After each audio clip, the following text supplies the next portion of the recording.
এবার অবরুদ্ধ গাজা ভূখণ্ডের দুই দিক থেকে বর্বরোচিত হামলা শুরু করেছে ইসরায়েলের সামরিক বাহিনী।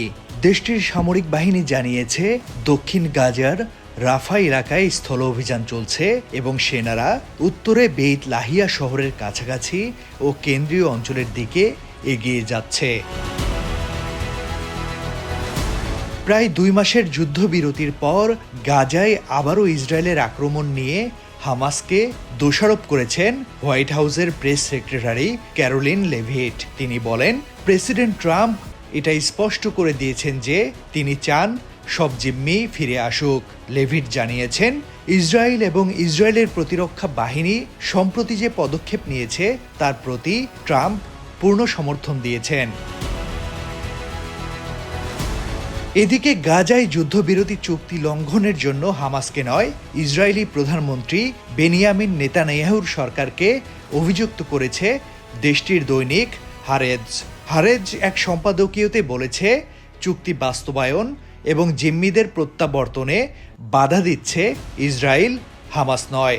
যদিও ইসরায়েল সরকারের দাবি, যুদ্ধবিরতির সময়সীমা বাড়ানো এবং ইসরায়েলি বন্দীদের মুক্তি দেওয়ার সব প্রস্তাব হামাস বারবার প্রত্যাখ্যান করার কারণে এই হামলা পুনরায় শুরু করা হয়েছে। তবে হারেজ বলছে, কিন্তু এটা জোরে এবং স্পষ্টভাবে বলতে হবে যে এটি একটি মিথ্যা।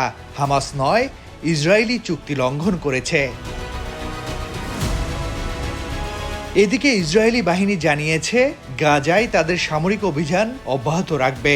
বোমা হামলা ও স্থল অভিযানে হাজার হাজার ফিলিস্তিনি বাস্তুচ্যুত হয়েছে এবং মানবিক সংকট চরম আকার ধারণ করেছে। আন্তর্জাতিক সম্প্রদায় যুদ্ধ বন্ধের আহ্বান জানালেও ইসরায়েল এখনও কোনো চাপের তোয়াক্কা করছে না।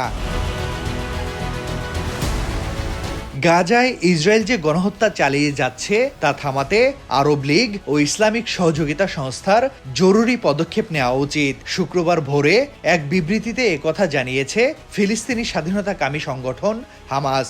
হামাসের বিবৃতিতে বলা হয়েছে, আমরা আমাদের আরব ও ইসলামী জাতির পাশাপাশি বিশ্বের স্বাধীনচেতা জনগণের প্রতি আহ্বান জানাই, যাতে তারা ইসরায়েলি দখলদার বাহিনী ও তাদের সমর্থকদের বিরুদ্ধে চাপ প্রয়োগের জন্য সক্রিয় ভূমিকা রাখে। তৌহিদ হাসান, সময়ের আলো।